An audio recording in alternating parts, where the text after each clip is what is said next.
A priori, on se dit plutôt que les sciences, c'est une affaire de spécialistes. Et pourtant, eh bien, toi, moi et toutes les personnes qui le souhaitent, on peut contribuer personnellement à faire avancer la recherche. En faisant des dons? Non, c'est pas ça que je pensais. En participant à des expériences? Non, En répondant à des questionnaires? non, En étant cobaye? non.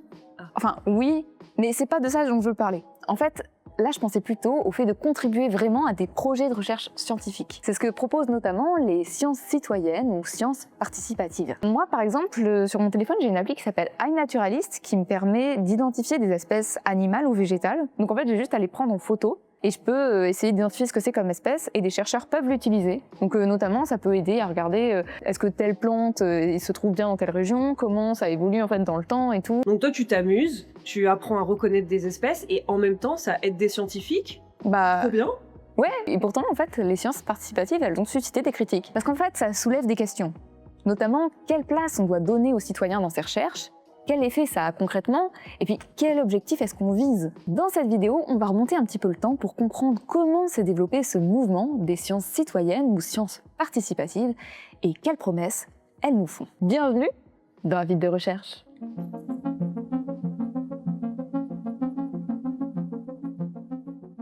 Chaque mois, on vulgarise un article de recherche en sciences sociales en moins de 15 minutes. Et aujourd'hui, comme je me trouve dans l'exposition Comme des moutons du Quai des Savoirs à Toulouse, qui nous parle des foules, j'ai choisi de moi aussi vous parler de comment des foules de citoyens contribuent aux sciences. Je m'appuie sur un texte écrit par 5 chercheurs et chercheuses de différentes disciplines qui travaillent tous de près ou de loin et à leur manière sur l'implication des publics dans la production des connaissances. Dans leur article « Le tournant démocratique de la citizen science, sociologie des transformations d'un programme de sciences participatives », ils se sont penchés sur les promesses de ces projets et sur les manières de concevoir les sciences citoyennes. Ils ont croisé 2 types d'analyses. D'un côté, ils ont examiné 872 textes à propos des sciences citoyennes, écrits par des chercheurs ou des institutions, pour repérer les arguments utilisés afin de défendre ces recherches. Et puis de l'autre côté, ils ont réalisé une analyse de réseau pour identifier les personnes ou les organisations qui contribuent aux sciences citoyennes et voir comment elles sont liées entre elles. Donc en gros,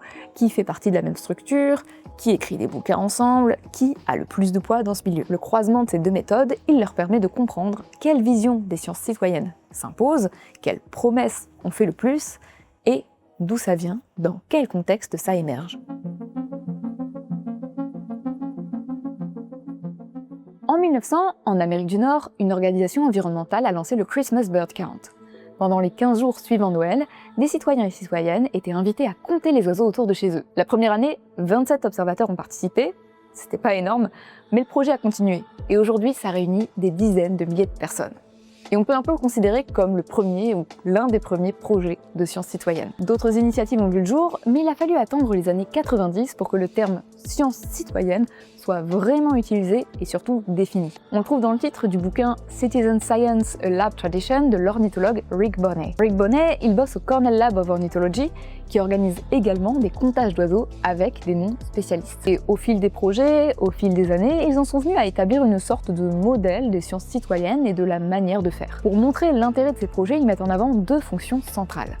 D'abord, la production de connaissances scientifiques, et puis ensuite, le fait de participer à l'éducation scientifique des publics. Sur le premier point, les travaux du laboratoire montrent que l'implication du public, il permet effectivement de récolter beaucoup de données, bien plus que ne pourrait le faire une équipe de recherche, et que ces données sont en général de qualité, donc bel et bien exploitables par la recherche. On a donc un argument qui repose surtout sur la notion d'efficacité. Si cet argument fait mouche, c'est parce que les projets de sciences citoyennes, ils viennent principalement d'une communauté de chercheurs et d'institutions ancrés dans les sciences naturelles. Actuellement, en Europe, 75% des projets se situent dans le champ de l'écologie, des sciences de l'environnement, de la biologie ou bien de la zoologie. Plus particulièrement, on est surtout dans le domaine de la conservation de la biodiversité, qui cherche à lutter contre la disparition massive des espèces. Et comment on fait pour prouver qu'il y a bel et bien une crise de la biodiversité? Pour convaincre les politiques et l'opinion publique que c'est un vrai problème et qu'il faudrait agir maintenant? Faut documenter ce qui se passe, donc il faut des données. Plein de données. On doit donc aller compter les espèces sur divers territoires. Dans ce contexte, l'idée de faire appel à des milliers d'amateurs, elle est géniale. Non seulement ça aide la recherche scientifique, mais en plus, ça permet de sensibiliser les publics à leur environnement et à ses problèmes. On touche donc au deuxième argument, L'aspect éducatif. La participation du public, elle permettrait de faire comprendre divers problèmes comme la crise de la biodiversité, mais aussi le changement climatique ou bien la pollution de l'air. Ça aiderait également à familiariser les citoyens et citoyennes avec des notions et méthodes scientifiques et même à développer une pensée plus scientifique. Les pouvoirs publics ont alors vu dans ces projets de sciences citoyennes un outil de promotion des sciences en général et un moyen de sensibiliser à des causes environnementales pour influencer l'opinion. Plus il y a de citoyens qui se sentent concernés par ces problèmes, plus ce sera facile de faire accepter des mesures pour protéger l'environnement. Et c'est à partir de ce contexte que s'est constitué le modèle dominant des sciences citoyennes. Un modèle dans lequel les projets de recherche sont définis et pilotés par des scientifiques ou bien des institutions, et dans lesquels la participation des citoyens et citoyennes se limite essentiellement à collecter des données en suivant un protocole établi par d'autres. Aujourd'hui, les dispositifs les plus populaires de sciences citoyennes, ils utilisent des plateformes de crowdsourcing. On a donc des centaines, voire des milliers d'utilisateurs qui fournissent des données gratuitement. C'est le cas de mon application iNaturalist, par exemple. Dans cette approche, on trouve aussi des sites sur lesquels il faut classer des images de galaxies, ou bien un jeu sur lequel on doit résoudre des sortes de puzzles afin d'aider à trouver la structure de protéines. Dans l'idée, c'est super, et puis ça peut même permettre à certaines personnes de s'intéresser aux sciences. Mais face à tout ça, il y a quand même des universitaires qui voient un problème, et qui posent une question importante. Est-ce qu'on peut vraiment parler de sciences citoyennes si le rôle des citoyens, il se limite à être un exécutant, et si les citoyens sont jamais vraiment présents pour tous les moments de grandes décisions?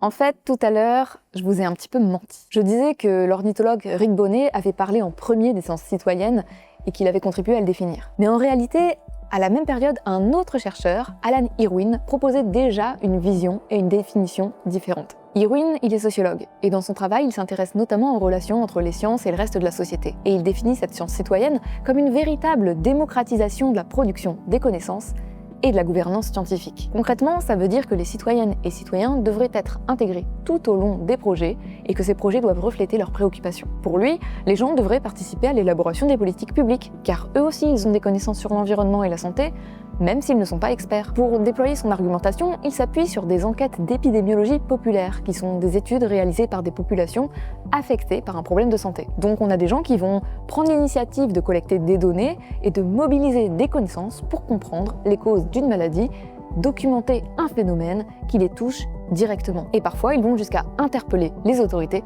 pour les faire agir. Ça peut prendre la forme d'une cartographie des cancers dans une région, ou bien le fait de mener soi-même un questionnaire auprès de sa communauté. Cette notion d'épidémiologie populaire, elle a été proposée à la fin des années 80 par un autre sociologue, Phil Brown, pour décrire le travail d'enquête réalisé par les habitants d'une commune où les enfants commençaient à développer des leucémies. Les gens ont voulu chercher à en trouver l'origine.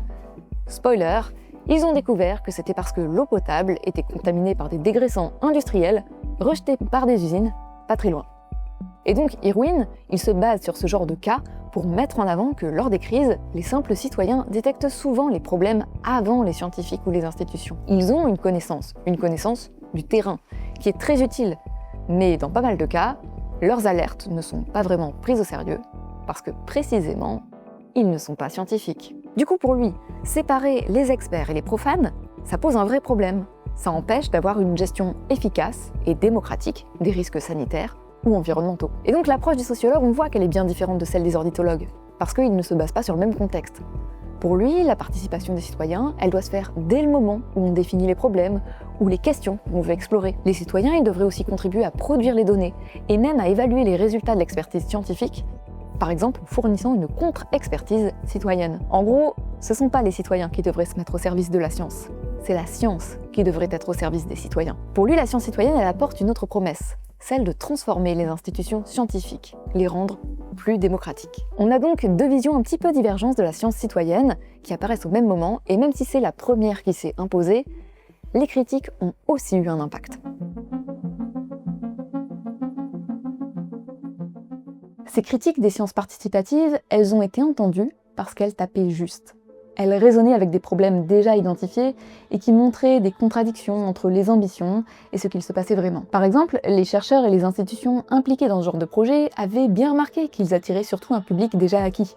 Des personnes diplômées, intéressées par les sciences ou la nature, et souvent issues de milieux favorisés. Autrement dit, les sciences participatives ne parviennent pas à toucher tout le monde, Et ça pose un problème par rapport aux promesses qu'elles nous font. D'abord, ça va à l'encontre de l'ambition éducative, parce que si on ne s'adresse qu'à certaines catégories sociales bien particulières, ça ne permet pas de diffuser largement les connaissances scientifiques ou le goût de la nature, ou bien de sensibiliser tout le monde à certains problèmes. L'autre point, c'est que ça altère la qualité des données récoltées. Vu qu'il n'y a que certains publics qui s'impliquent dans ces projets, les chercheurs n'ont accès qu'au milieu écologique que ces gens fréquentent, et pas à tous les autres. À côté de ça, on voit aussi que les projets dans ce genre ont finalement assez peu d'impact réel sur les politiques publiques. Quand on regarde les choses comme ça, les sciences participatives ne remplissent pas bien leurs objectifs, et du coup, ça remet en question leur intérêt même. C'est là que les travaux de sciences sociales ont été très utiles, parce qu'ils ont apporté des explications à ces phénomènes, et derrière, des pistes de solutions. Pour les travaux critiques, l'élément central, c'est pas seulement une question de sous-représentation des femmes, des ouvriers ou de tel ou tel groupe social. Non, le problème, il est plus fondamental. Il vient de la manière même de mener ces recherches.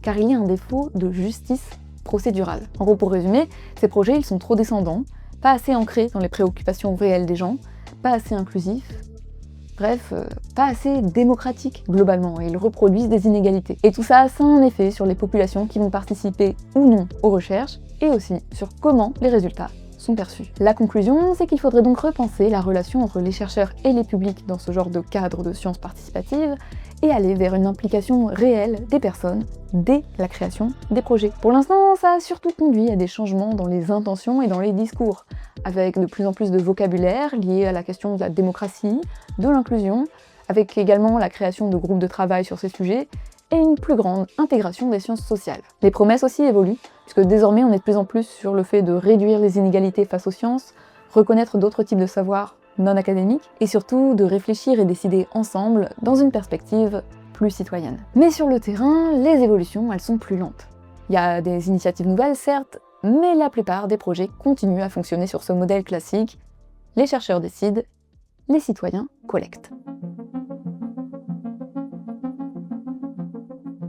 Les sciences citoyennes ont su s'adapter aux critiques en faisant évoluer leurs promesses et en adoptant un fonctionnement plus démocratique dans certains projets, tout en restant fidèles à leurs principes de base. Ce que je retiens aussi de cet article, c'est que la façon d'envisager les sciences citoyennes, elle a été influencée par les personnes qui s'y sont impliquées et qui y ont pris part. Alors que l'on parle des citoyens qu'on a réellement inclus, ou bien les chercheurs avec des spécialités différentes, des points de vue différents, qui ont essayé de dialoguer, on voit dans cette situation à quel point c'est important d'avoir une diversité de personnes dans le monde de la recherche. Parce que chacun et chacune peut amener des réflexions pertinentes en lien avec des problèmes qui le concernent, qu'il connaît, et avec des enjeux qui le préoccupent. Malheureusement, en ce moment, en avril 2025, avec les coupes budgétaires dans le monde de la recherche, en France et ailleurs, la montée des discours autoritaires, et puis le gouvernement de Donald Trump qui interdit carrément certains mots aux universitaires, on n'est pas vraiment dans une bonne période ni pour la science, ni pour la démocratie.